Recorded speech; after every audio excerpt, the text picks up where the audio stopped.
Students, अस्सलामु अलैकुम। आज हमने जिस टॉपिक को डिस्कस करना है वो है बायोलॉजिकल मेथड के जो नेक्स्ट स्टेप्स हमारे रिमेनिंग थे। आज हमने उन स्टेप्स को डिस्कस करना है।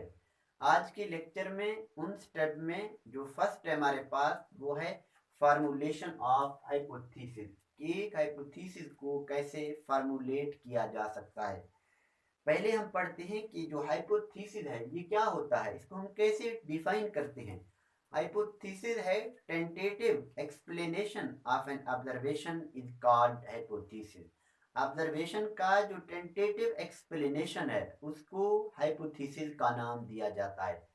फिर नेक्स्ट है कि हाइपोथेसिस के कैरेक्टरिस्टिक्स कौन कौन से हैं। हाइपोथेसिस जो है वो एक जनरल स्टेटमेंट होता है। इसके अलावा उसका जो डेटा होता है वो टेंटेटिव डेटा होता है हाइपोथेसिस का। हाइपोथेसिस के डेटे को या डेटा को टेंटेटिव होना चाहिए। इसके अलावा इसका जो इंटरलिंक है क्योंकि ऑब्जर्वेशन से है इसीलिए इसको क्या होना चाहिए, मुतफिक होना चाहिए अवेलेबल ऑब्जर्वेशन से। जो पहले से मुशाहिदात में असर होते हैं हाइपोथेसिस को उन अवेलेबल ऑब्जर्वेशन से क्या होना चाहिए, मुतफिक होना चाहिए। इसके अलावा हाइपोथेसिस को सिंपल होना चाहिए, जितना मुमकिन हो सके as possible hypothesis should be simple. इसके अलावा हाइपोथेसिस टेस्टेबल हो, उसको टेस्ट किया जा सकता हो। इसके अलावा फॉल्सिफाइएबल, उस हाइपोथेसिस को गलत किया जा सकता हो, फॉल्सिफाइएबल किया जा सकता हो। इसके अलावा डिस्प्रूव हाइपोथेसिस, वही बात रिपीट हो रहा है कि जो एक हाइपोथेसिस होता है हम उस हाइपोथेसिस को गलत प्रूव कर सकें। इसके अलावा जो एक बायोलॉजिस्ट होता है एक हाइपोथेसिस को बनाने के लिए वो क्या करता है, पहला जो क्या है वो केयरफुल करता है, एहतियात के साथ एक हाइपोथेसिस को बनाता है। फिर क्रिएटिव थिंकिंग करता है। ये जरूरी है कि वो क्रिएटिव थिंकिंग के जरिए क्या करे, एक हाइपोथेसिस को फार्मूलेट करे। इसके अलावा इसलिए क्योंकि वो यूज करता है, इस्तेमाल करता है रीजनिंग का इस्तेमाल करके वो एक हाइपोथेसिस को फार्मूलेट करता है। ये मुकम्मल हुआ है हाइपोथेसिस। नेक्स्ट जो हमने पढ़ना है वो है डिडक्शन। डिडक्शन क्या होता है? डिडक्शन होता है logical consequences of hypothesis. Hypothesis के जो मंतकी क्या होते हैं, नतायज होते हैं, हाइपोथेसिस के मंतकी नतायज को डिडक्शन का नाम दिया जाता है।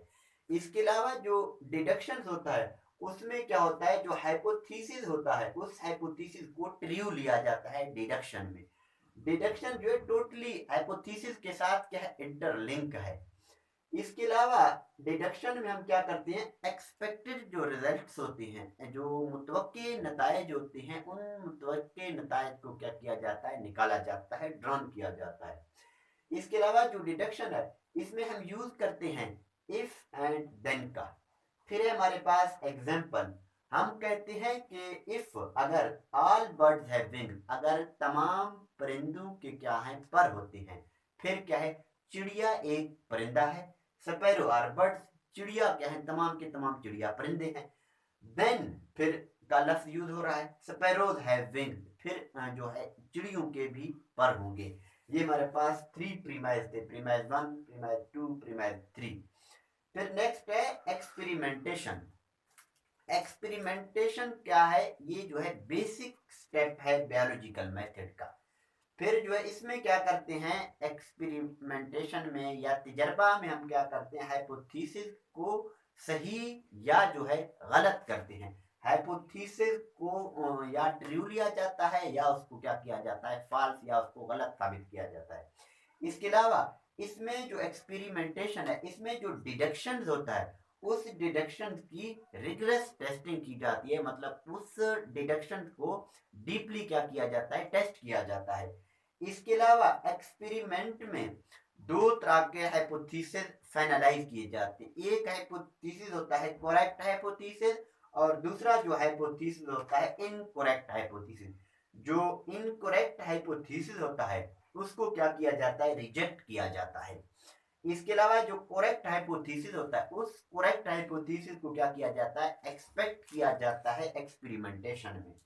फिर नेक्स्ट जो है एक्सपेरिमेंटेशन, इसमें क्या किया जाता है, उस हाइपोथेसिस को, जिस हाइपोथेसिस को करेक्ट ले रहा है, उस हाइपोथेसिस को फर्दर प्रिडिक्शंस के लिए, पेशीन गोइयों के लिए उसको टेस्ट किया जाता है। क्यों? क्योंकि उसकी वैलिडिटी को चेक करने के लिए कि आया वो फर्दर सही है या नहीं है। ये मुकम्मल हुआ एक्सपेरिमेंट। फिर नेक्स्ट भी एक्सपेरिमेंट का ही पार्ट है, एक क्वेश्चन भी है कि what is control in experiment, कि एक्सपेरिमेंट में तजर्बात में क्या कंट्रोल होता है। इसमें जो है एक एग्जांपल दिया हुआ है, वो एग्जांपल है फोटोसिंथेसिस के ऊपर। फोटोसिंथेसिस होता है food making process in plant. पौधों में खुराक की तैयारी का तरीका फोटोसिंथेसिस कहलाता है। वो क्या करता है, इसमें दो ग्रुप बनाता है, एक होता है कंट्रोल ग्रुप और दूसरा ग्रुप होता है एक्सपेरिमेंटल ग्रुप। वो कंट्रोल ग्रुप और एक्सपेरिमेंटल ग्रुप में नेसेसिटी ऑफ CO2 मतलब कार्बन डाइऑक्साइड की जरूरत को चेक करता है कि आया कार्बन डाइऑक्साइड फोटोसिंथेसिस के लिए जरूरी है या नहीं। फिर जो कंट्रोल ग्रुप का प्लांट है, वो कंट्रोल ग्रुप के प्लांट को क्या करता है, कार्बन डाइऑक्साइड फ्रीली दे देता है। मतलब कंट्रोल ग्रुप का जो प्लांट है, कंट्रोल ग्रुप के प्लांट को जो कार्बन डाइऑक्साइड है वो फ्रीली अवेलेबल है, उसमें क्या होता है, फोटोसिंथेसिस अकर होता है। जो दूसरा एक्सपेरिमेंटल ग्रुप है, उसमें एक प्लांट है, उस प्लांट को जो कार्बन डाइऑक्साइड है फ्रीली अवेलेबल नहीं होता है। जब उस प्लांट को कार्बन डाइऑक्साइड फ्रीली अवेलेबल नहीं है तो उसमें फोटोसिंथेसिस भी नहीं होता है। तो इस तरह से इसे हम कंक्लूड करते हैं कि कंट्रोल ग्रुप हमारा ये है और वो हमारा एक्सपेरिमेंटल ग्रुप है। और इस तरह से हम ये प्रूव करते हैं जो कार्बन डाइऑक्साइड है वो फोटोसिंथेसिस के लिए जरूरी होता है। क्यों? क्योंकि ग्लूकोज फॉर्मेशन के लिए जो कार्बन डाइऑक्साइड का इसका अहम रोल है।